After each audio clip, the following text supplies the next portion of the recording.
Hi, everyone, and we are live here on LinkedIn and also on YouTube. So you can watch on both channels. My name is Nada Ahmed, and I am your host for the Braving Innovation podcast. Through this podcast, I bring to you inspiring stories, tips, and strategies from leaders all around the world so that you can excel in your journey as an entrepreneur, innovation leader, and investor. Welcome to Braving Innovation. And today I am honored to have with me Amy Jo Martin joining us from Austin, Texas. Amy is someone who helps people do difficult things. She is an American author, speaker, entrepreneur, and investor. She's the author of New York Times bestseller book, Renegades Write the Rules. She's also the host of a top-notch podcast called Why Not Now, where she has people like Mark Cuban and a lot of other famous people on. And she's also the founder of Renegade Accelerator program. Welcome, Amy. Thank you for having me, Nada. I'm in Texas here, Austin, Texas. It's warming up, so I'm in your home state. Yeah. I'm here in Oslo and a little bit jealous because we had a little bit warmer weather last weekend, and then it got cold again. So we're hoping that over the next couple of weeks we can see some more signs of spring. So thank you for being here, Amy. And one of a tradition of this podcast is to ask my guests, since it's called Braving Innovation. Tell us about a time when you had to be exceptionally brave and really step outside your comfort zone. I love this topic. I love this conversation.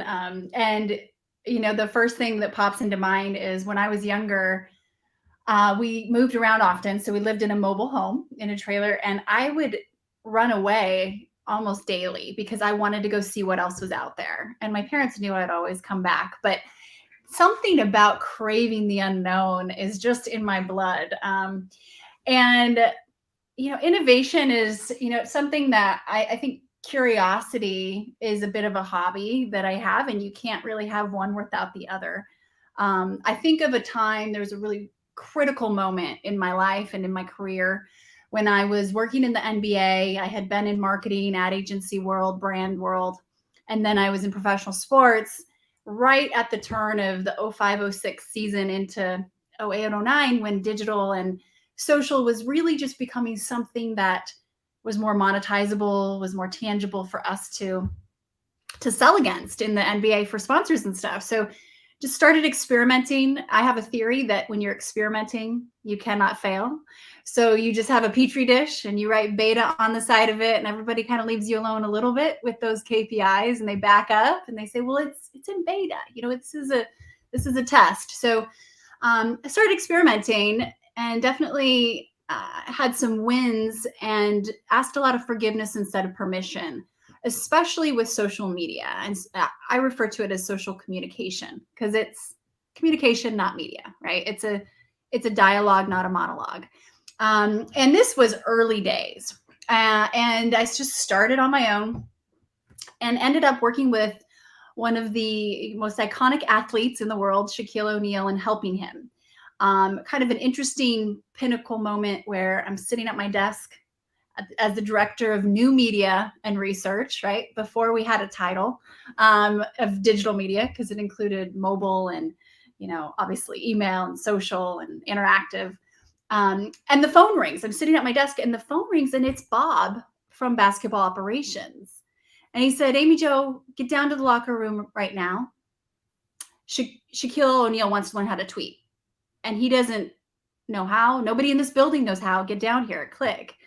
Long story short, I go down there and show them what I know, which is maybe 10% more than everybody else, not 100% more. I mean, and that edge just continued to grow.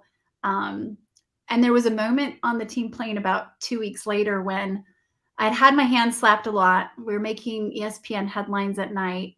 And there was a lot of people uncomfortable with what I was doing because we didn't have rules. And so I was told, hold up, the league office in New York is writing some rules, Twitter timeout for you, right? And I was like, this train has left the station. We were rocking and rolling, and both of our followings were growing to now over 1 million for me and tens of millions for him. And I'm sitting on the team plane next to my boss, and she said to me, we need to hold up on this social media stuff. Well, I get a text message from Shaquille O'Neal, who's sitting at the front of the plane. We're headed to play the Lakers. The plane hasn't taken off yet. And he said, "Can you come up here? I have a question." Well, I knew if I went there, I would get fired because I wasn't supposed to be working with the players on this stuff. We're entertaining some sponsors and partners that were also sitting by us. And I just kind of sink down in my chair and I'm thinking, no, I can't respond. Well, he responds again and then he stands up. Well, Shaquille is 7 foot plus tall. And he said, "Get up here." Well, nothing a 7 foot tall person does goes unnoticed. Everybody's watching. I climb over my boss, walk down the aisle, and I get down there to help him. And he starts to tell his athlete friends, his colleagues, "You should hire her. She'll help you build your brand online and do what she's doing for me." And I said, "Shaquille, I work for the team. You can't hire me." And he said, "Well, maybe you shouldn't." So I walked back to sit down, pretty sure I'm going to take a Southwest Airlines flight home because I'm getting fired. I climbed to my boss, and here's the kicker. This is the moment. My butt hits the seat, and she said, "You know what, Amy Jo? You're a renegade." And there was something about the sound of that I just loved. And that's the moment I texted Shaquille and said, "I'm going to start my own company." Kicked that entrepreneurial spirit door open, and he wrote back within minutes and said, "Great, I'll be your first client." And that was 2009, and the rest is history. Now I have a company called Renegade Global, a book called Renegades Write the Rules. So I fully do live this concept of paving paths that haven't been paved before. Yeah. And tell me what was it like that first time when you were in the locker, you had to go in that locker room and meet Shaquille O'Neal, and you were, still young woman in this very masculine environment, and you're standing in front of this really tall man. How did you feel? Yeah, I think of course there was nerves, and as I was walking to the elevator, I'm calculating what's the worst thing that can happen if I go down there and do this, right? You're just calculating it through.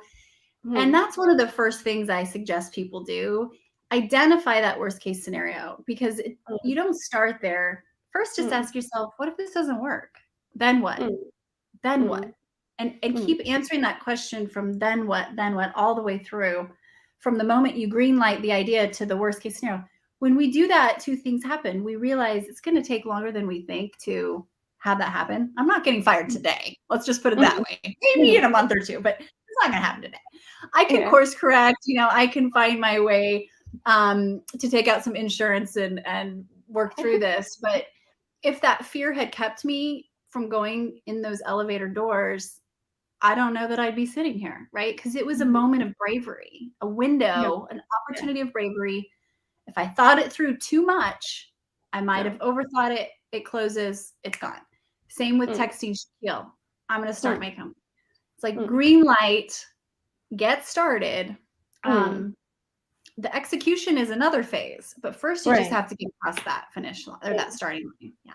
And I think that's usually a hurdle for most people, is like just going for that, impulse, because you feel it, you get the idea, you're like, I want to do it, but then your rational brain kicks in and then you start overanalyzing. Yes. And you know what is another example that's so highly relevant right now? I help women get more seats on cap tables. So I want women to have a seat at the cap table, not just at the table, meaning more equity, more ownership, more influence, power, capital for themselves. And I remember my very first ever angel investment, what it was like writing the check 12 years ago, 13 years ago, and how scary that was. And it was a pretty small check at the time. But now watching so many other women learn and do that for themselves, you start to grow and get more comfortable with being uncomfortable. You learn like that. Intellectual capital is more insurance. And that was scary, to write that check. And now I'm so grateful because I've learned so much that I can share with others. And it's one of my favorite things to do, is invest in other founders and women. Yeah. No, and that's great, and that's something that I am really passionate about too. Like you're saying, I mean, if you look at the data and see how many women investors we have, and then how many women who actually get the like founders, women founders who get investment, it's dismal. It's like a global average. I think in the U.S. it's 2%. In the Mhm. Nordics, they say maybe it's about 4% in Northern Europe. But we need sort of more women, more diversity on that table so that we can give access to more capital to a diverse portfolio of companies. And Absolutely. yeah, so And would you agree that I feel the only way I've been able to learn is by getting comfortable with asking what could be perceived as a dumb question to some of yeah, my male mentors who've been investing all, yeah, for decades, and being willing and having those relationships and saying, "Hey, I don't understand how this works," early mm, on. mm, I have felt so grateful to have these, I call them my investor mentors, yeah, lead me along and explain, because there is a knowledge gap and it can be extremely intimidating. And I think there's some, misunderstandings at how you can even enter. But it's also about deal flow. If you don't have access to these, then now you're not getting in, right? yeah, So I've been invited in because I've been curious. It's like, mm-hmm, oh, you want in? Come on in. So I think just asking those questions is so critical, and being willing to get uncomfortable, because there aren't any dumb questions when it comes to investing. It can get very complex. mm, And there are some simple concepts about it too. So yeah. I encourage anyone thinking about it. Yeah, I think Educate. that's really good advice. And actually, as I am entering into this field myself, and I've done exactly what you're saying, I kind of reached out to people and said, I'm interested in venture. And you'd be surprised how many men would be willing to let you in and let you into deal flows very early on, knowing, yes, there is this knowledge gap. And a lot of women are just not aware that this is also something they could invest in and Mhm. actually have influence. Exactly. Have major impact and influence what intellectual capital we have on top of our ability to write a check. And it's, I have raised funds myself by getting Mhm. investment. I'm an investor and I'm a founder more than once. And it's seeing all sides of the fence. It's, for me, it's highly, it, you're looking for a founder that's going to have that tenacity and grit that will work through the 97 iterations that don't work, right? That they still stick with it, because at early seed stage, like that phase, 99% of the time things are going to change drastically. So you better be betting on that person. And that's what I'm about. And that's why Renegade Accelerator exists, because if we can provide the education, the collaboration, the accountability to these women, female leaders, founders, executives, then they are more capable, they are set up properly to deal with whatever happens after they green light that idea and work Mm. through it. It's just, there's so many curveballs that are about to come your way, and you just have to be ready to know how to catch them. Yeah. So then, what you're saying is the number one thing you look for when you're investing is really the founders. And then you've created this program called the Renegade Accelerator. I think we would love to hear a little bit more about that. On what kind of skills do you teach women? And is it mostly only for women? Is it for founders? You also work with corporates. So please tell us a bit more about that. Yeah, and I'll link it back to that investing, because my career started with humanizing brands early on and working with Dwayne The Rock Johnson, Nike, Hilton Worldwide, Shaquille, you name it. I realized if we can't connect at that human level, then we aren't going to see conversion. Period. Like, we need to have some sort of for the maximum conversion, we want human connection. And when I ask a founder, what do you do? It's a test, Mm. because I want them to answer from a place of who they are and why they do what they do first. And I'm hoping they do. And if they don't, that's okay, because they could potentially be, guided and coached. But that is one of the first things. So we can transcend the what right out of the gate, because it will come through, right? It's going to shine through. And with Renegade Accelerator, we're equal parts curriculum education, and we're covering topics like productizing your intellectual property, public speaking for money. I've been a professional public speaker for 12, Mm, 13 years, and there's a business around it where women mm, are in demand for stages. Personal branding, growing that footprint and influence online. And I'm not just saying becoming an influencer. mm, It's, these women are leaders, executives, founders first who have influence online that can convert in a lot of different ways.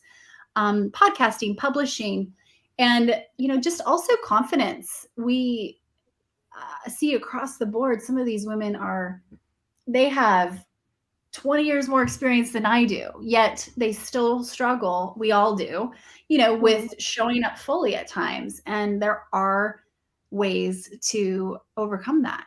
And there are mm, skills and there are things to do. So having that on the cap table in an mhm, investor meeting, mhm, having that in a board meeting. We mm, help women get seats on boards, which is another way we can really influence and impact to change where capital goes. So that's the curriculum. And then we have women in 10 different countries, 200 and now almost 50 women who are industry agnostic, and they come mm, together to learn together, and they're cross sharing, their knowledge mhm, sharing, as well as learning from the mentors and the team my incredible team, as well mm, as myself. And mm, what's happening when you get that together is pretty powerful, because there's a network effect of 10xing the way we think and mm, execute. um, we're all about empowerment, of course, that's just built in, mm. but this isn't um, this is about innovation, Yeah, and we lead with that. yeah. And you said 10xing. We often use that for companies, right? 10x exponential growth. What does it mean for us to 10x our human mind? What a good question. I hope you ask everyone that. I think Yeah. of it from the inside out. The biggest Mm, hurdles are the ones in our minds. Like, I'm the one that gets in my own way the mm, most. And when we can start to clear that path, I have a talk I give on the renegade mentality. There's 5 renegade rules that over the last 20 years, and working with some of the biggest business icons and innovators, I've started to see trends, 300 interviews, and I see the things they do to get from idea to action, mm, but stay in alignment. And I think that that's the thing. I've been mm, in points in my life where completely out of alignment. The what you see on the outside is not matching the inside, and that's a recipe for a lot of pain and drama. And it doesn't net out. That's not going to work. So inside job first, getting the head mhm. straight and heart straight, and then that internal swagger shows up with external results big time. Yeah. Yeah, so it's often our own limiting beliefs, things we're blocking ourselves. Often, Right. like, I have found that about myself, it's me getting in my own way, right? Because you Yeah. can have these big dreams, and what's the narrative you're telling yourself about your own worth or your ability to actually do those things that you really want to do? Right. Like, if I didn't go into that elevator, because I didn't know everything about Twitter, I knew enough to teach someone else what I knew, but sometimes all you need is a 10% edge, because that's 100% more than someone else. And I think that's where especially women can discount their own capabilities and skill set. Mhm, um, there's plenty of research that tells us that, right? mhm, mhm, Women tend to do that, especially with job descriptions and interviewing for new roles. But it's everyone deals with it. I ask everyone, do you struggle with mm, confidence or imposter syndrome? And I've never heard anyone say no. They may not call it that, but mm, a lot of people have figured out ways to work through it a little quicker, or mhm, less frequently have it surface. mm, So mm. it's just like anything else, it's a practice. Yeah. Because I mean, when we say imposter syndrome, or when we say, some people are insecure or don't have that much confidence, like, it's usually their mind is occupied with all this narrative that's going on in your head, the things that you're telling yourself that's really draining you, right? So imagine if that goes away, and you listen to that other part of you that's more confident, right? And often that's the part of us that was who we were as a child, who was a lot more fearless, a lot more Yeah. visionary. right? And just bring that person back to life. And I feel like that's been a journey I've had to go through. And now, sort of in my 30s, I'm bringing that person back, and I'm more Mm-hmm. secure in who I am. And I'm like, let's just go and raise our hands and ask for that seat on the table. Exactly. I love that, Nada. And I think what we've learned, my team and I, in being up close and personal with like a lot of data and a lot of Mm, women, is competence creates confidence, but so does community. So there mm, is a exponential factor when you surround yourself with more confident individuals and work with them and learn from them and teach them. mm, And so we see huge growth with community of like-minded, like-hearted, and mm, very driven, innovative individuals. And it's, it's something that there are different types of confidence. Like my mhm. boardroom confidence is very different than my bathing suit confidence. Like there are different types. It's not like you Yeah, are or you aren't. yeah, We could add a lot of different dynamics to yeah. that matrix. Exactly. And, Debbie Millman, who has a podcast, she talks about how courage is more important than confidence. Because if you don't have the confidence, but you have the courage to go ahead and do it anyways, that's Mhm. what often counts for more. Yep.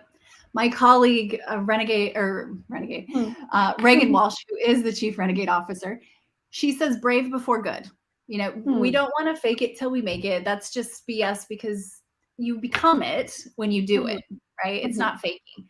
But Yeah. if you show up brave before you're good, you will become better and good. And I really like that saying too.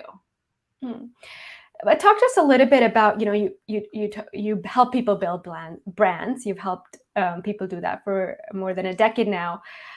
And brand is really about authenticity, like showing up as who you are. But it's also that persona that you present to other people, what people feel when they see you. And why don't you tell us a little bit about, instead of me trying to explain this, what does it mean when you say brand? What does that Right. encompass? Yeah. So much to, we could dive so deep into this and where the word even comes from and why it was invented, and um, Walt Disney's thoughts on it and branding of cows. But if we look at classic marketing and branding, right? I went to school Mm, for that, as did, I'm sure, a lot of people watching. It's counterintuitive and kind of counterproductive to everything we learn. Personal branding is, because mm, classic branding and marketing, brands are iconic, they're polished, they're contrived, they're perfect, they are mm, static. We don't mess with them. They hold equity, literally. Um, and mm, people are messy. We're changing daily. We make mistakes left and right. And so I think oftentimes we're trying to fit this concept of personal branding into a template or into a filter or into something that looks nice on a grid that matches, or a magazine. And it's just not the way humans work. So we have to kind of unwind and undo some of um, that thinking. And I, it is different for everyone in terms of how they show up and what they're comfortable with, in terms of how they exude their brand essence and what channels and which content, which ways. But I can say we have to remember, we don't just decide what our brand is. Everyone else does. And how they mm, feel about us is mm, our brand. mm, So a quick test is like, let's say you give me a call and I see your name pop up here on my phone. How I feel when I see your name, or maybe your photo, if you're in my mm, contact list, is your brand. When I mm, Google you or whoever, what I mm, see is their brand to me. And so that just, I think, is mind blowing for some people to realize, wait, I can try so hard, but this is mm, this is about how people feel about me. mm, So mm, if we think about this being an inside out job, mm, that's where the real progress mm, happens, and that's how we build influence. And the mm. return on influence is pretty massive. The different Yeah. ROI. Yeah, and what I really like about what you're saying that really resonates with me about is how often the old school thinking is brands perfect, iconic, like don't mess with the brand. It's kind of like our reputation. Whereas in the world of social media, it's more about the human brand, and that is messy. And that means that you have to allow yourself to be imperfect. That's what happens when you show up on social media on a daily basis. And Mhm. that's where I think a lot of corporates struggle with when they try to control and limit what's put on Mhm. social media, not only like coming from the company itself, but also what the employees are able to put on their personal social media platforms, like even LinkedIn, about what they can say about the companies that they work for. So, what kind of advice would you give to them on how really communication and media on branding is changing? I love this question too, Nada, because and it's exactly what a portion of what we focus on with Mhm, Renegade and Renegade Accelerator, and that is, if you look at yourself as having value, because you do, every single one of mhm, us does, identifying that value and delivering it when, where, and how your audience wants to receive it, that will connect with people and that will convert, right? So if you are able to just think of your voice of authority, thought leadership, and put the company aside for a second that you work for, let's say you work in corporate, and mhm, just look at your core, your value prop. Um, mhm, I really suggest people focus on that. And then mhm, at what level of comfort the company may or may not want to be included, you can mhm, then calibrate to that. And HR probably has an opinion and maybe comms, but you should still be able on your own, mhm, express your thought leadership. And we see this all the time with heavy hitters, C-level women at big companies, really, balancing that act of, I'm representing the company, but I'm also wanting to represent myself and my future. Um, mhm. they're getting on stages, they're speaking, they're writing books, they're on podcasts. So, as a podcaster myself, I know I have plenty of prep calls with the comms team saying, okay, you can't talk about this, but we'll let you interview so and so. It's like, Yeah, okay. yeah. So yeah, but there's so much leverage that you can get to. Mhm, Like, look at Phoenix Suns. I don't mhm, know that I would have been able to pave that path if I had been working for a refrigerator company, right? I mhm, was really leveraging that NBA logo and taking advantage of that opportunity and spotlight. mhm, So it can be really, a massive asset. mhm. Yeah, and like you said, there's still no rules, right? And it's still evolving, so you can really try to experiment with it and play with it and see what works, and keep corporate HR in the loop, right? Have those discussions with them, and you have to sometimes test those boundaries because they're not necessarily set Right. yet. And it's strategic for the companies Mhm, to embrace the humans behind the brand and the faces, those heartbeats, because that's mhm, humanizing, that's innovation, and that will build connections to their consumers. So that is strategic. We used to have, with my first company, a company wide training on how to humanize and show up as a face of the brand for huge companies, yeah, because that is a strategy. Like, you can't talk absolutely. about anyone that lives and breathes and walks, Yeah, the talk of that brand. They are the brand. yeah. So yeah, an So do open you mind is an innovative mind. It just takes the rest of the company to see it that way. it's about framing it as sort of untapped marketing potential in all your employees, right? And just empowering Huge. them. Yeah. Walking, So I have a talking question brand. here. Yeah. I have a Go question ahead. here. Maybe we can take on from Hamad, who's asking, can you share how the journey after you decided to start your own company? What was the biggest challenge, and any advice on how to overcome those challenges? So maybe any setbacks that you've had. Oh, plenty. I love, actually, it's so fun. I happen to have my book right here. I don't typically just have it sitting by me, but this Renegades Write the Rules does go through all of the ups and downs and the characters and the trials and tribulations. But first time entrepreneur in my 20s, I had zero idea what I was doing. And I was experimenting minute by minute and trying to just surround myself with smart people. But I would say, I started out thinking I just wanted to design my own day. We look at the future of work right now, and this was 2009. I thought I was going to consult maybe and just, I don't know. I like to hike in the middle of the day, but I knew I worked long hours and I'm always working. So why can't I do it from anywhere? So that was the catalyst. And it turned into a big global company, bigger than Mhm, I had imagined. So the biggest lessons, I mean, gosh, I have a mentor that says, as a founder, if you don't cry at least, or if you're not on the verge of tears at least once a week, you're probably not trying hard enough. Which it sounds funny, but if I think about it, it's about once a week.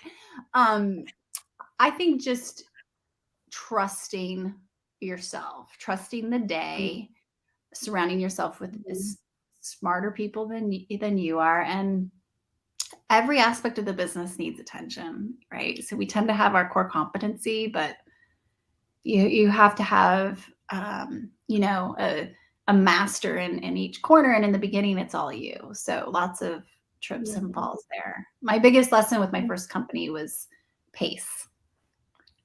Pacing, it it just was kind of a rocket ship, and major burnout. Yeah.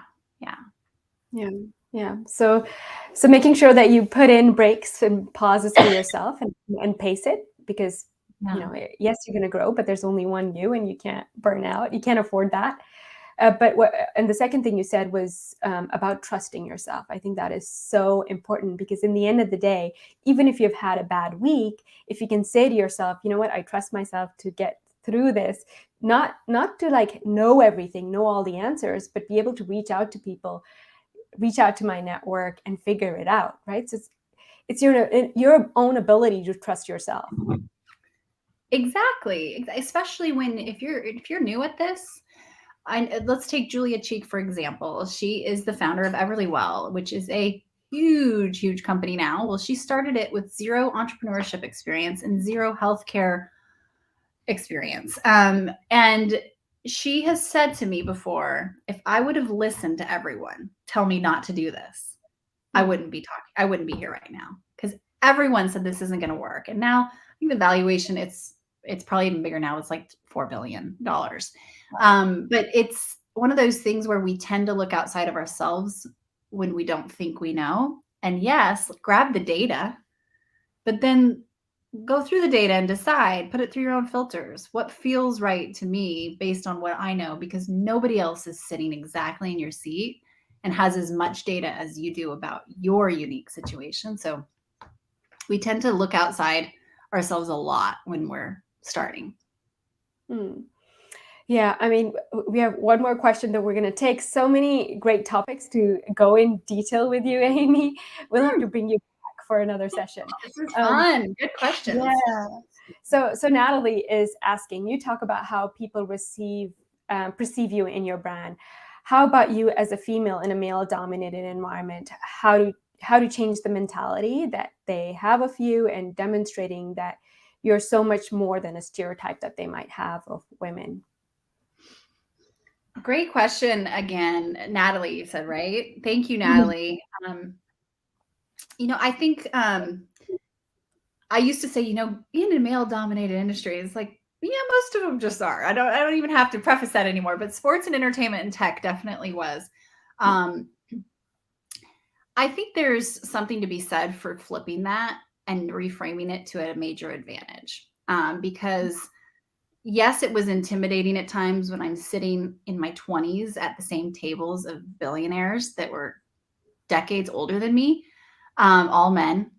However, I knew something they wanted to know and they didn't have. And so I tried to remove the gender factor. And this is not for everyone. It is you can see the gaps in every aspect of business and life. Huge gaps in equality and in equity. But when we lead with that, I think we almost handicap ourselves. So showing up like you belong there because you do, otherwise you wouldn't be there. And leaning into the value you can offer and the results, and keeping your head in that game. I think that's always been my playbook. And there have been times where, it's harder. And there have been times where I think it's easier being the only female. So it's kind of just figuring out what works for you. But there's a woman, Phyllis Newhouse, who is incredible.